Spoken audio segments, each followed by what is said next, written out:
Moi, c'est Stéphane Leblanc. Je suis journaliste culinaire depuis 16 ans et en 16 ans, j'en ai rencontré des chefs. J'ai fait des reportages dans leurs restaurants, j'ai goûté leurs plats les plus fous, mais je dois vous faire un aveu, une fois rentré chez moi, je cuisine un peu comme une quiche. Donc dans cette émission, je vais retourner voir mes chefs préférés, leur apporter les ingrédients simples pour qu'ils me montrent comment les émincer, les blanchir, les assaisonner, les détailler, les hacher, les déglacer, les farcir, les rissoler, les pétrir, les épépiner, les épicer, les dorer, les adorer. Bref, parler cuisine pour enfin savoir cuisiner. Bienvenue dans Qu'est-ce que tu fous ? Les fruits de mer. Leur reine, ce sont les huîtres. Il paraît qu'elles sont meilleures de leur forme dans les mois en air. Allez, rien que d'en parler, ça me donne envie d'une petite bouffée d'iode. À défaut de bord de mer, on se contentera à Paris d'une bonne poissonnerie, ça ne manque pas. À la Maison Bleue, l'ancien petit chalutier, les arrivages sont quotidiens et extra frais.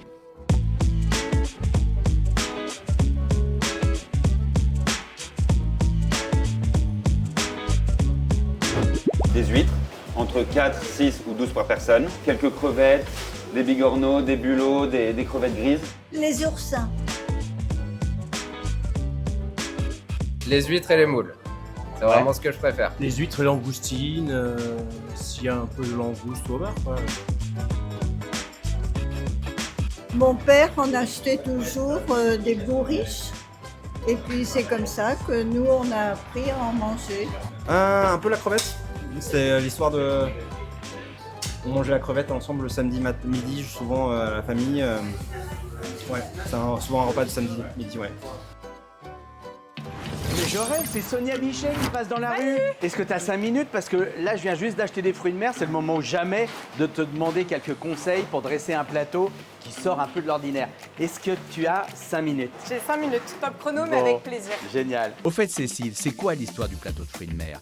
Qui a eu l'idée la première fois de manger des huîtres ? Il faut remonter très loin à la préhistoire pour trouver les premières traces de coquilles d'huîtres. Il y a 165 000 années. C'est à cette époque que les Néandertaliens ont testé le coquillage sur le littoral chinois. L'huître a continué à fasciner. On lui trouve des qualités aphrodisiaques à l'Antiquité, une réputation qu'elle garde encore aujourd'hui. L'huître devient un plat de luxe à Rome, où les plus fortunés s'en font livrer depuis la Gaule. Précieuse, elle est même protégée sous Napoléon, qui fait interdire la pêche aux huîtres tous les mois sans air. On dit encore aujourd'hui qu'il vaut mieux éviter d'en manger de mai à août. Mais ça n'empêche pas les férus de coquillages de se rincer le gosier en été avec ce jus iodé accompagné de quelques gouttes de citron ou de vinaigre aux échalotes. Même laiteuses, les huîtres restent un produit de choix sur les tables des bords de mer. Et à Noël, une entrée incontournable, à condition de faire attention en les ouvrant. Tu vas commencer par quoi? L'ouverture des huîtres, je suppose. Les huîtres? Ouais, les huîtres. C'est le plus difficile, non, sur un plateau de fruits de mer? Les gens pensent que c'est difficile, mais je vais vous donner une technique. Ouais. Ce qui est très important quand on ouvre des huîtres, c'est d'être détendu, de prendre le couteau à la pointe. Jamais un couteau plein manche comme ça. Quand vous avez la garde, c'est pas des bons couteaux. Parce que si vous râpez l'huître, hop là, on se transperce la main. Ouais. Alors que là, si je prends ma main et ma main à la pointe du couteau, je suis nickel. Il n'y a aucun problème. Après, je prends l'huître, coquille creuse vers le bas, coquille plate vers le haut. Ça, c'est la charnière vers moi. Et ici, au niveau du troisième doigt, aux 2/3 de l'huître, on a le muscle qui va venir couper. Donc, je cherche la jointure entre la coquille creuse et la coquille plate. Je mets mon couteau. Hop. C'est l'huître qui va dans le couteau, c'est pas le couteau qui va dans l'huître. Et une fois que je suis ici, j'abaisse légèrement avec le poids de ma main et je viens couper. Je regarde, je coupe, je racle et je vide la première eau. C'est important de vider la première eau. C'est la deuxième eau, en fait, qui est la meilleure. C'est la deuxième eau qui est la meilleure. C'est surtout que comme ça, on enlève les petites coquilles qui traînent. Ça dessale un petit peu l'eau, donc ça la rend un peu plus douce, on va dire. Donc moi, je conseille de vider la première eau. Et surtout, on enlève les fourchettes à huîtres. On prend un couteau et on coupe le muscle comme ceci. Parce que cette partie-là, c'est là où il y a toute la longueur en bouche. Ouais, d'accord. C'est un petit peu comme une petite pétonque, une petite Saint-Jacques dans l'huître. Et c'est hyper important donc de la ça, faut manger. le garder. Ça a l'air tellement simple quand tu le fais. Ce qu'il faut, c'est s'amuser. Puis si on a du mal avec une huître, on la pose et on y revient après. C'est pas très grave. Comme ça reste vivant, elle sent aussi qu'on la chatouille, donc il ne faut pas trop insister si on a du mal à ouvrir une huître. Et puis après, un petit coup de citron, vinaigre échalote, ou moi je conseille simplement avec du poivre. Ouais, c'est Ça, chouette c'est- le poivre. Ouais. Et ça, c'est une façon un peu originale qui change un peu de l'ordinaire. Le poivre? Ouais, le Bah, poivre. c'est méconnu, Ouais. mais tous les grands chefs mangent les huîtres avec le poivre. Ah ouais. Je pense pas me tromper en disant ça. Bon, maintenant qu'on a fini les huîtres, on va passer au bulot. Ouais. Donc pour cuire les bulots, si jamais vous les achetez vivants, il faut les dégorger, très important. Donc dans un gros volume d'eau, avec 30 g de sel, ce qui correspond à la salinité de l'océan. 30 grammes par litre. Oui, pardon, par litre. Et on brasse. Souvent on remue. Et en fait le bulot va se nettoyer à l'intérieur. Et après, courbouillon. Donc je coupe carottes, poireaux, tout ce qu'on a envie. On met à suer dans la casserole. On déglace au vin blanc.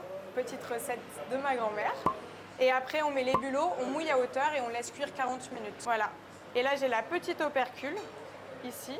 Ah ouais, tu l'enlèves la petite opercule. Ouais. On l'enlève. Et je vais venir décortiquer tous mes bulots. Ah, t'as vraiment le coup de main. Hein. Eh oui, mais j'en fais plein. Mais en fait, le bulot, c'est super dans un plateau parce que bah, c'est des prix qui sont abordables. C'est français. Et puis là, comme ça, en brochette, j'ai fait une petite sauce teriyaki maison. Ah ouais, On va snacker nos brochettes et on va les faire cuire juste après. d'accord. Et là, c'est vraiment sympa, là. Donc, j'ai mes brochettes, Ouais. j'ai ma sauce. Ah ouais, tu verses la sauce dessus comme Bah ça. oui, il faut en fait, être tu les généreux, hein. trempes pas dans la sauce, tu verses la sauce On peut tout sur faire. les brochettes. Ça caramélise, donc faut faire attention de ne pas mettre trop chaud Ouais. non plus. Bah oui, parce que quand tu vas me faire goûter, je vais me brûler sinon. Non, tu vas te régaler. On va voir Donc voilà, ça. c'est vraiment 2 minutes de chaque côté. Et une fois que le bulot il est bien enrobé, on débarrasse. On met la cébette, on peut mettre des graines de sésame, on peut mettre des zestes de citron, comme on aime. On va passer aux langoustines. La Tonneau. cuisson de la langoustine dans une eau avec beaucoup de volume, c'est 2 minutes 33 minutes. Dès qu'elle remonte à la surface, elle est cuite. Il faut penser à les refroidir. Ouais. Très important, c'est pour ça qu'elle est dans la glace. Ouais. Donc on prend un petit ciseau qu'on a à la maison. Et hop, on vient couper les bords de la langoustine. On pique ici, on coupe sur les côtés. Alors, explique-nous ce que présentation. tu viens de faire là. Donc ça s'appelle à l'hirondelle ou à la parisienne. On vient piquer le pic dans la queue de la langoustine. Ouais. Et comme ça fait une présentation super sympa, ça fait du volume. Et après, on n'a plus qu'à tirer la queue comme ça et à déguster. Ah, c'est chouette. Donc je prends délicatement la queue comme ceci dans ma main. Et là, je vais venir légèrement bouger les pattes de la langoustine, les pinces de la langoustine, pardon, pour piquer dans la queue, comme Ah, ceci. c'est trop beau. Voilà, il y a quelque chose à faire attention à la maison quand on fait les plateaux de fruits de mer. On ne mélange pas le cuit et le cru. Ah, pour quelle raison? Bah, c'est des règles d'hygiène. Donc on évite de mettre la carapace de la langoustine qui a touché l'extérieur dans une huître qu'on a Ah bah ouverte oui. qui est propre. Voilà. Donc c'est pour ça que faire des plateaux comme ça avec plein d'assiettes, c'est super sympa aussi parce que comme ça on est sûr de faire les choses bien.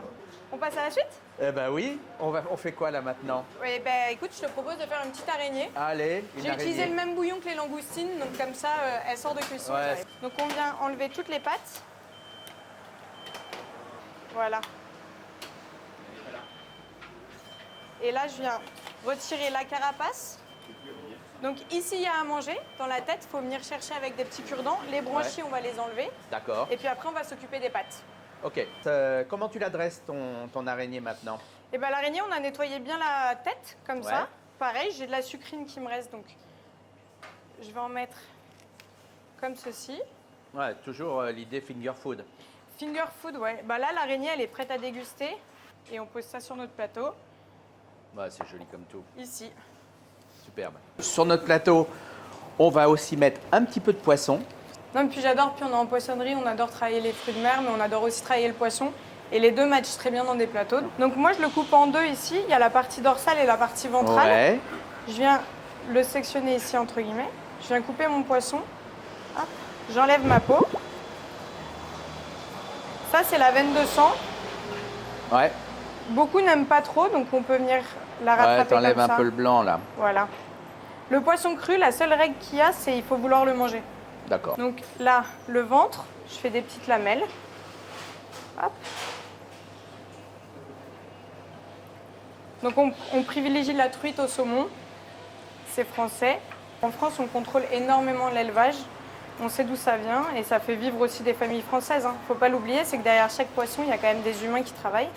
Donc là, j'ai un petit tartare. Et là, avec le dos, si vous préférez, vous pouvez faire des légers sashimi comme ceci. Hop, donc je vais dresser ça ici. Donc là, huile d'olive, sel, poivre. Hop. Oignon rouge, poire, tout ce que vous voulez, ça marche dedans. Et on va mettre les sashimi sur le côté. Ah, c'est joli. Hop. Oh, c'est trop beau. Après, il manque un peu de déco. Je vais ramener une petite touche de déco. Petite boîte de caviar en plus. C'est pas mal. Ça fait un plateau génial. Voilà. Bah dis donc, avec le tout petit sac que j'ai acheté tout à l'heure, on le voit dressé sur un plateau, c'est juste incroyable. Ben voilà, un plateau en 5 minutes. Bon allez, 10 minutes. Ouais. Mais faisable à la maison et pour tous les goûts. Génial. Je récapitule ta recette de plateau de fruits de mer pour 4 personnes. Tu prends une douzaine d'huîtres, 4 langoustines, une araignée préalablement décortiquée, une poignée de bulots que tu sors de leur coquille avant de les snacker en brochette. Pour le volume, tu plantes les pinces de langoustine en hirondelles, tu déposes l'araignée et sa chair au sommet et tu n'oublies pas le petit pavé de truite que tu coupes en dés pour en faire un tartare ou des tranches de sashimi. Courez chez le vainqueur de Top Chef 2021, Mohamed Cheikh, qui ouvre Meatpack, un steakhouse à l'américaine qui vous fera craquer comme moi pour une bonne côte de bœuf saignante d'1 kilo maturée comme il faut, ou pour un faux filet wagyu que j'ai préféré déguster à point pour profiter de sa belle texture persillée. À Rosny-sous-Bois, le chef a du talent pour allumer le feu et rendre cet endroit chaleureux. Les portions sont généreuses et comme on est en bordure d'autoroute, la douloureuse à l'arrivée est nettement moins salée qu'à Paris. Les bûches de Noël, j'en ai goûté des tonnes et des très bonnes. Et parmi celles que je préfère, en 3e position, Neige éternelle, signé Mathieu et Pauline, 2 jeunes traiteurs qui viennent d'ouvrir une pâtisserie à Paris. Leur bûche à la vanille est douce comme une caresse et elle existe aussi en version individuelle. En 2, la bûche prestige du chocolatier belge Pierre Marcolini, une grosse boule stylisée façon art déco avec à l'intérieur 6 plus petites, bien dans l'esprit de Noël, c'est-à-dire pleine de surprises avec des notes de crème brûlée ou de poivre sans chaud. Au top, une bûche autour du pignon de pain en forme de pomme de pin, le joyau des pains de la chef pâtissière Anne Coruble à l'hôtel Peninsula, révèle 13 saveurs comme autant de desserts de Noël. Les tranches du bord sont plus petites que celles du milieu, ce qui tombe bien car certains n'ont plus trop faim en fin de réveillon.